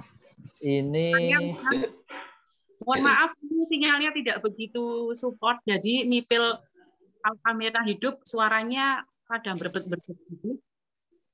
Iya, sama ternyata. Enggak, ini Ustadz Pimen kembali ke tadi yang bahasan pertumbuhan.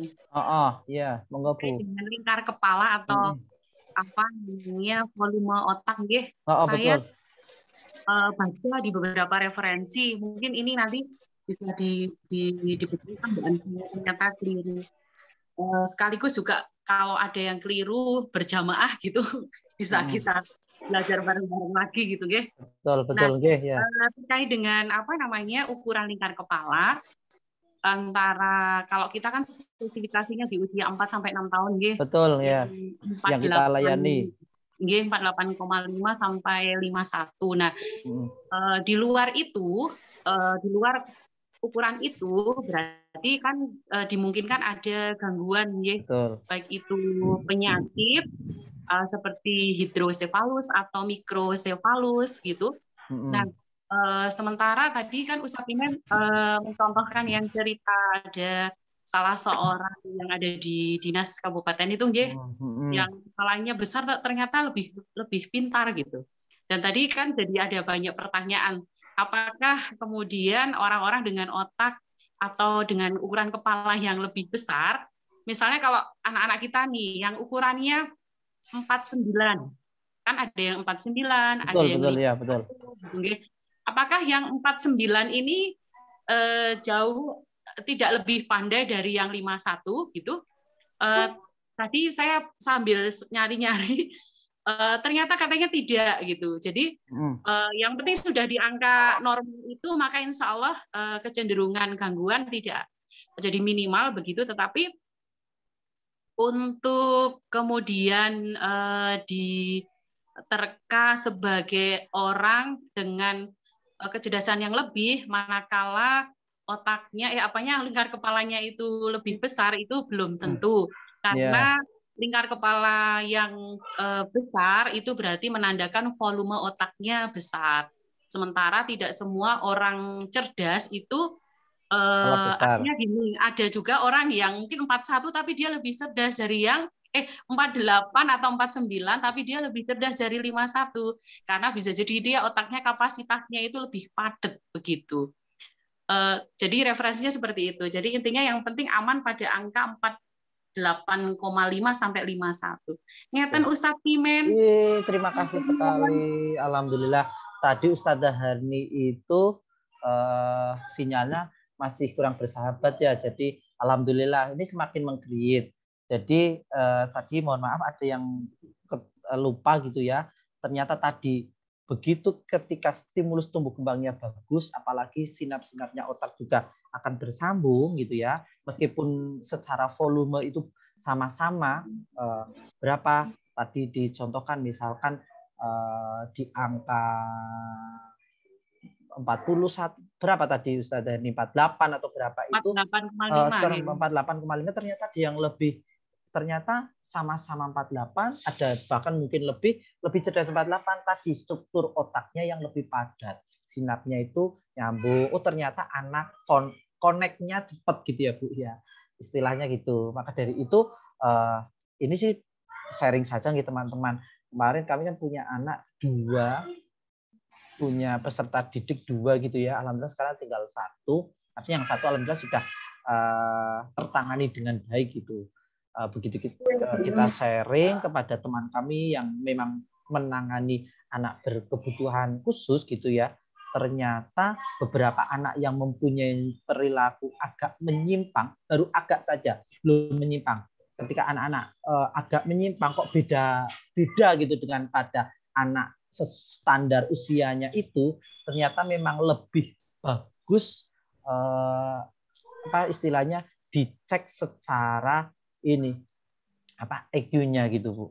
Kadang ada ternyata dia itu sensorinya itu belum nyambung. Kenapa mereka mungkin tidak space delay tapi memang benar-benar nggak muncul, dan bahkan mereka tidak bersuara gitu.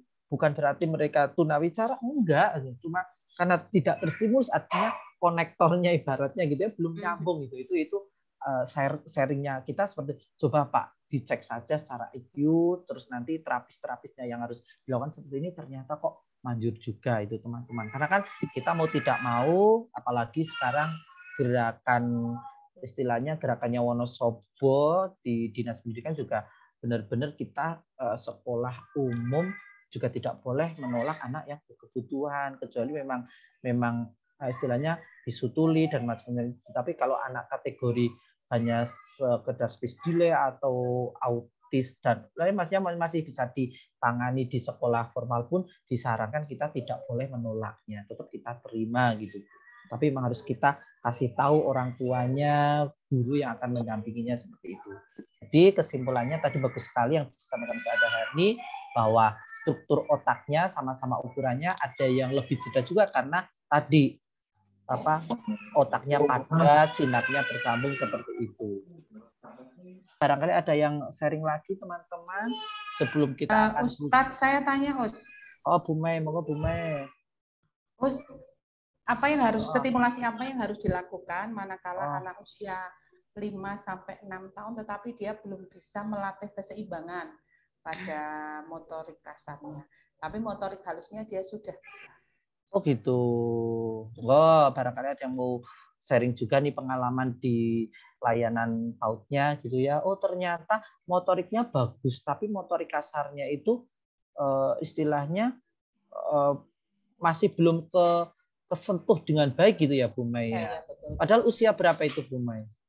6 tahun. 6 tahun. Wah, padahal sudah usia 6 tahun ya, usia maksudnya untuk tingkat latihan keseimbangannya dia belum maksimal begitu. Gitu. Bapak ada yang mau sharing lagi teman-teman? Tips cara istilahnya menstimulus anak usia 6 tahun di motorik kasarnya. Yuk coba kira-kira melakukan gerakan apa nih gitu kan? Karena kan motorik kasar gitu ya. Motorik halusnya ternyata bagus gitu. Harus memang benar Bu Mei, mungkin satu. Saya juga punya teman anaknya itu cenderung secara perkembangannya itu bagus bagus, dikasih hafalan sekali itu cepat nangkapnya dan macamnya. Tapi secara pertumbuhannya satu hal, dia sudah usia 6 lebih bahkan hampir 7. Keseimbangan di ini sepeda aja belum bisa, mereka masih pakai roda bantu, itu kan ada ya kadang seperti itu ya. Dia tulisannya sudah bagus, ngajinya oke dan ternyata memang ada. Satu pertanyaannya juga Bu Mei. Satu adalah bagaimana orang tua menstimulusnya. Ternyata kadang abai, apalagi kemarin ya pandemi 2 tahun lebih berlalu, ternyata pengaruh juga buat anak-anak. Banyak anak kita itu cenderung istilahnya mendekati obesitas gitu ya. Kita kan kaget begitu anak-anak kita masuk banyak yang ukurannya besar-besar gitu ya. Kita, itu siapa sih gitu kan? Apalagi yang anak SD. Sudah daring terus di depan laptop, pakai HP, tahu-tahu sudah pertumbuhannya anaknya itu ternyata secara fisiknya itu kan mereka tidak ideal. Itu sangat rentan juga teman-teman, bahaya juga gitu ya. Maka dari itu bagaimana orang tua, guru benar-benar bisa menstimulus anak mereka, suruh latihan Bu Mai, latihan keseimbangan, mulai meniti. Bisa kita lihat kalau di PAUD itu kita dulu termasuk ini berjalan dengan satu garis gitu ya. Mereka itu ada kan anak yang tidak miring malah jalani gitu ya Bu ya.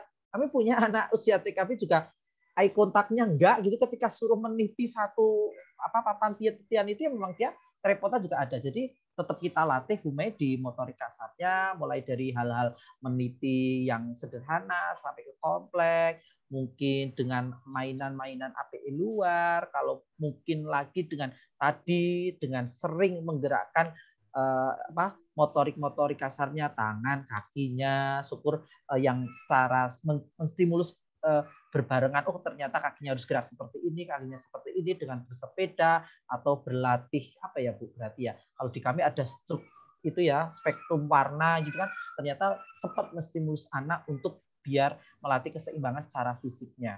Benar Bu Mai, ada terjadi pada teman-teman anak saya ya, bahkan guru saya malah beliau. Jadi anaknya itu secara motorik halusnya oke, terus perkembangannya oke, tapi pertumbuhan di fisiknya dia kategori terlambat gitu. Apalagi keseimbangnya itu ternyata itu. Oh ya berarti salah saya juga, harusnya usia SD kelas 1 itu kan anak-anak sudah lihat itu sepedaan.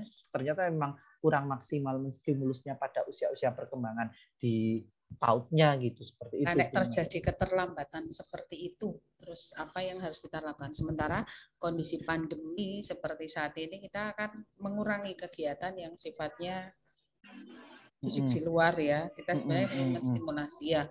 Kita lakukan di dalam kelas dengan prokes tetap kita jalankan. Cuma ya itu di sekolahan yang kegiatan jasmani kan sangat berkurang. Apalagi kalau di rumah, kita tidak tahu di rumah, apalagi orang tua yang sibuk punya profesi, biasanya kecenderungannya anak-anak kan kurang kepantau untuk kegiatan-kegiatan yang sifatnya fisik gitu loh. Ya, berarti sebetulnya kalau nyon saya Bu Mai ya, mungkin nanti yang lain juga boleh berpendapat. Kalau kaitannya dengan pada aspek pertumbuhan fisik motorik itu, kegiatannya di PAUD itu masih sangat beragam sih. Masih banyak yang harus kita lakukan gitu ya. Misalkan tangkap lempar bola, ya sesuai dengan standar usianya. Ternyata ada, harusnya usia sekian sudah bisa melakukan ini, kok ini belum gitu. Ya kita lakukan stimulus yang lebih pada anak itu gitu kan. Misalkan melatih anak untuk istilahnya lari, estafet gembira, atau istilahnya. Ya meskipun secara sederhana 5 anak di kelas tuh bisa. Bahkan kemarin kami memang melakukan gerakan-gerakan kayak istilahnya sapu tangan biar anak tetap main, enjoy gitu. Terus kita ini misalkan mainan bahasannya itu egleng berarti ular-ular keket gitu, bagaimana tangannya menumpuk di lantai, kakinya nanti bergantian diangkat. Itu ternyata perlu dilakukan Bu Mai, apalagi usia PAUD. Bahkan nanti di usia SD di kelas 1-2 anak saya juga masih ketemu di buku tematik itu bagaimana kekuatan mendorong tangan bertumbuh dengan kaki, terus mendorong 2 bola anak-anak berhadapan. Itu juga masih ketemu karena kan usia 1-2 di SD masih usianya PAUD, masih stimulus tumbuh kembangnya masih harus dilakukan lebih seperti itu. Terus mungkin anak mulai istilahnya ya, dulu zaman saya TK itu ada bermain rebutan kursi gitu ya. Jadi istilahnya senang gitu kan, gantian kursi 1, kursi 2 gitu. Memang kondisi pandemi sih sangat-sangat minim ya, tapi bukan berarti kita tidak melakukan. Kami sudah Jumat, Sabtu gitu ya. Jumat kan kelompok A, Sabtu kelompok B, kita tetap lakukan kok Bu Mai. Gerak-gerak motorik halus, mungkin senam-senam ringan, terus kita sudah ya dengan catatan anak harus sehat, kan seperti itu. Monggo yang lain barangkali ada yang berpendapat.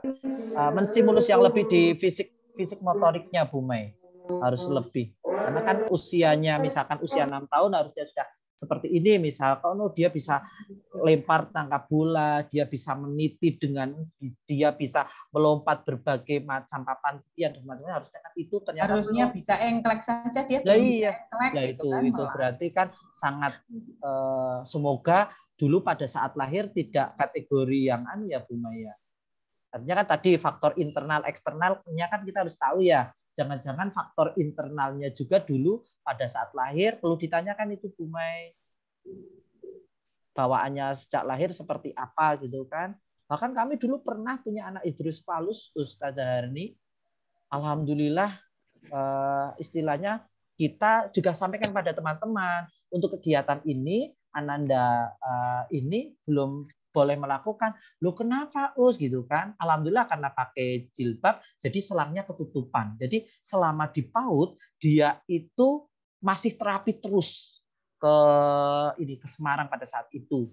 Ternyata sama yang terjadi Nyon Sewu kepada putranya Pak Dedi Adrianto. Ketika bisa menstimulus bagus, sekarang luar biasa putranya Pak Dedi itu hafalannya usia kelas 4 kadang mengalahkan yang kelas 6 itu cerita sampai sekarang. Itu ketika orang tua, orang dewasa yang disebutnya bisa menstimulus dengan baik apa yang terjadi kepada diri si anak. Dan alhamdulillah siswanya kami itu juga sekarang sudah SMA berarti. Alhamdulillah berhasil terapinya juga alhamdulillah istilahnya bisa normal kembali seperti itu.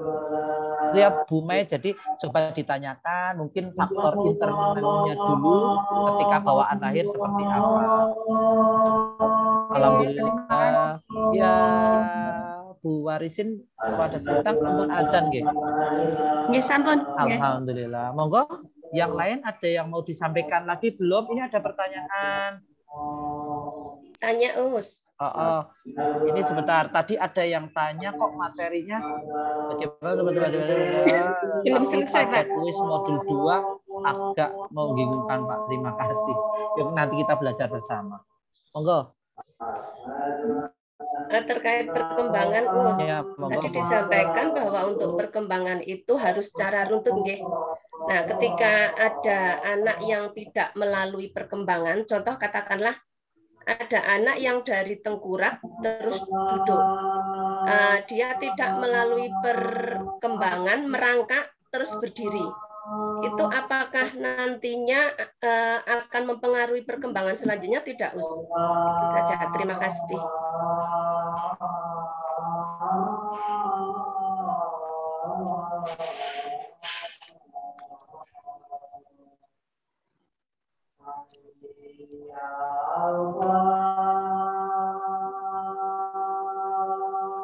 Monggo barangkali ada yang mau menanggapi pertanyaan kita, bagus sekali dan itu terjadi kepada anak saya. Anak saya ada yang tidak, bahkan yang dua enggak, yang dua itu tidak ada yang merangkak. Jadi bicaranya dulu gitu kan, bicaranya dulu, setelah itu langsung rambatan, ngesot, saya ingat itu kakak dulu ngesot, setelah itu langsung jalan, rambatan jalan, jadi tidak melalui merangkak. Yang kedua juga sama, tapi yang ketiga ini beda sekali. Tentang asupan gizinya selama hamil memang sangat berpengaruh. Nah, pertanyaan Ibu Fajar, pertanyaan Mbak Vita, apakah berpengaruh terhadap perkembangan kelanjutannya? Masa usia PAUD adalah masa yang tidak akan kembali, Mbak Vita. Jadi kalau menurut saya gitu ya kita masa tonggak perkembangan itu jangan sampai hilang, jangan sampai kita lena. Jadi tetap misalkan orang berangkat rata yang melaku, ya kan kita bisa menstimulus dengan kegiatan-kegiatan yang lain gitu ya. Ternyata alhamdulillah bisa. Jadi tidak usah khawatir karena masanya masih masa usia perkembangan, apalagi usia PAUD gitu ya. Kita benar-benar orang tua, orang dewasa yang ada di sekitarnya benar-benar harus menstimulus dengan baik. Kadang memang karena anak-anak itu sangat-sangat berbeda gitu ya. Satu keturunan aja, ya tadi saya sampaikan cerita anak saya aja lah. Yang ketiga itu beda sekali. Dia berangkang itu cepat merangkak, cepat rambatan, bahkan sudah berdiri gitu ya. Padahal dulu kakak dan Mbak E tidak lakukan itu gitu ya. Insya Allah tidak berpengaruh banget. Yang penting satu, karena masih di usia PAUD, stimulasi kita bisa menstimulus anak tersebut ke tahap-tahap yang pada umumnya. Kenapa SDIDTK perlu gitu ya? Screening deteksi dini tumbuh kembangnya itu tuh perlu dilakukan ya dalam rangka itu biar tidak terjadi penyimpangan. Itu menurut saya Bu Vita. Terima kasih. Monggo yang lain. Terima kasih, Mas. Oke. Monggo yang lain atau cukup sudah jam 3 lebih? Sedikit lagi. Oh ya, monggo Ustazah Harni. Pernah mendengar apa namanya tentang tahapannya tadi tanyakan Bu Vita. Vita. Ada apa ya? Corpus callosum apa gitu. Pokoknya nama-nama ini ya asing yang memang tahapan merangkak itu harusnya terlalui. Ketika tidak, bisa jadi memang tidak semua. Bisa jadi ada gangguan otak di sebelah kiri begitu. Yang ini akan berpengaruh kepada apa namanya bisa ada gangguan konsentrasi, kemudian hiperaktivitas begitu pada usia berikutnya. Itu saya pernah dengar begitu. Mungkin nanti Ustadz Pimen ada materi terkait dengan ini yang lebih spesifik karena kayaknya kalau di modul memang tidak dijelaskan. Tidak. Ya, betul. Ya. Yang spesifik itu menyimpang tidak dijelaskan. Oke, terima kasih Ustazah Harni. Itu ya sharing kita. Mbak Evi, sudah jam 3 lebih kita cukupkan. Coba teman-teman membuka apa istilahnya LMS-nya atau bagaimana? Ini sudah jam 3 lebih soalnya. Teman-teman sudah coba sambil buka LMS-nya biar tidak ditunduk kaget gitu, ternyata tugasnya seperti ini gitu. Yuk coba kita buka. Ada tugas apa teman-teman di LMS-nya teman-teman?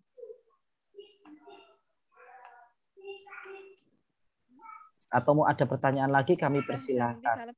Sudah jam 3 lebih Mbak Evi. Kita cukupkan sekian biar teman-teman melihat LMS-nya begitu, nggih. Sepertinya Bu Evi agak terkendala sinyal ini, Ustaz. Oh, Mas Jati, siap-siap monggo. Dari saya mungkin itu ya, Mas Jati ya. Karena nanti bisa dilanjutkan sudah tambah, kita lanjut di dan lain sebagainya. Oke, terima kasih. Wallahul muwaffiq ila aqwamit thoriq. Kalau ada lebihnya itu semata dari Allah, kalau ada salahnya saya pribadi mohon maaf. Tetap semangat, kita bareng-bareng tetap masih semangat belajar dalam rangka menambah hasanah keilmuan kita dalam rangka bulawetah anak-anak usia dini. Semoga menjadi generasi emas yang akan datang, yang akan meneruskan perjuangan kita. Dari saya kurang lebihnya mohon maaf. Assalamualaikum warahmatullahi wabarakatuh. Waalaikumsalam. Terima kasih Ustadz Pimen yang sudah menyampaikan materi. Ini Bu Evi sebenarnya tadi agak jensel, cuma suaranya kecil sekali. Mohon maaf. Terima kasih Ustadz Pimen dan dimohon bimbingannya mungkin di lain kesempatan. Oke, Bu Evi monggo. Tutup. Oke. Untuk materi ini? Ya. Sudah cukup?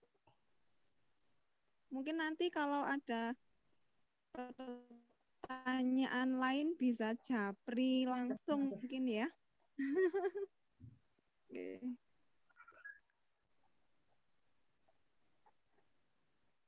Oke. Mohon maaf suara saya bisa terdengar? Bisa, hanya kecil. Bisa sekali Bu Evi. Yang kecil sekali. Hilang Bu Evi suaranya.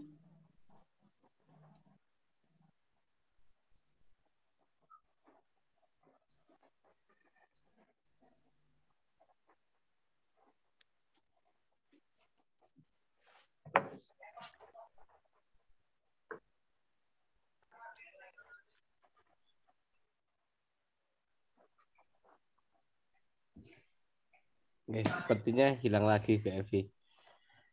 Marilah teman-teman kita tutup untuk sesi kita pada hari ini. Baik, mohon maaf sekali. Monggo.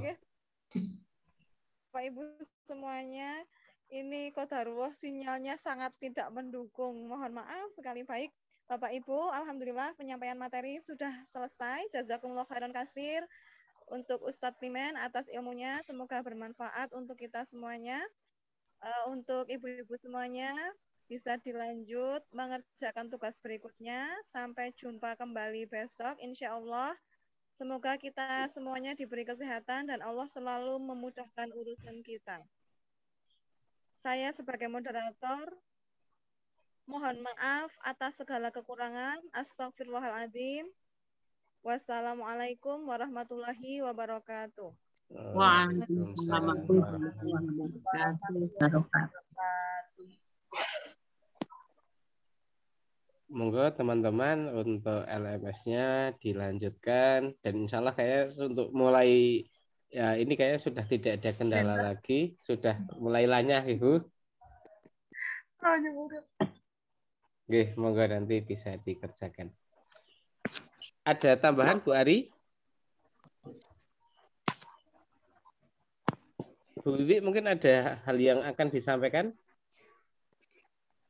Ini saja Pak, untuk Bu Arum, materi Bu Arum yang perencanaan dan penilaian, itu karena pada saat yang bersamaan beliau ada kegiatan HUT PGRI, jadi minta TMV-nya geser sore jam 15 sampai jam 17 begitu. Jadi yang tanggal 7 dan 8 itu dijadikan pada satu pertemuan saja. Tanggal 7, nah terus tanggal 8-nya berarti digunakan untuk melaksanakan atau mengerjakan tugas individu yang ada di LMS masing-masing. Begitu. Ya, karena JP-nya cuma 2, G. Oke, jadi bisa dibuat tanggal 7 saja, 8-nya enggak ada TMV. Oke, G. Oke, itu aja, Pak. Mungkin ada tambahan dari Bu Ari? Bu Ari sudah nggih. Pak Jati, untuk besok hari Ahad liburkah? Masih ada jadwal, Bu. Oh gitu ya? Iya. Berarti memang ya nggak ada hari libur ya? Nggih, tidak ada hari libur. Untuk pertemuan virtual. Ya, untuk Ahad. Jadi untuk besok, kalau yang biasanya tentang sekolahan, nggih, besok kalian agem daster, kalian ada di rumah. Sambil bawa celemek. Oke, bawa celemek kalian masak. Pakai baju besaran. Jadi sementara Ahadnya tidak libur terlebih dahulu. Jadi sesuai schedule. Masih dengan jadwal yang sama, Pak Jati? Masih dengan jadwal yang sama. Dan insya Allah besok kita bertemu di materi yang ketiga, nggih. Materi yang ketiga, insya Allah besok bersama Bu Farida, insya Allah. Bu Ida. Sudah tidak ada hal yang dikonfirmasi lagi, Bu? Sekap, nggih? Cukup. Oke, jika cukup, saya kira untuk hari ini, monggo nanti bisa langsung dilanjutkan untuk mengerjakan di LMS-nya, monggo. Kita langsung saya tutup saja, Bu, untuk room-nya. Izinlah. Oke, terima kasih, Bu. Assalamualaikum. Waalaikumsalam.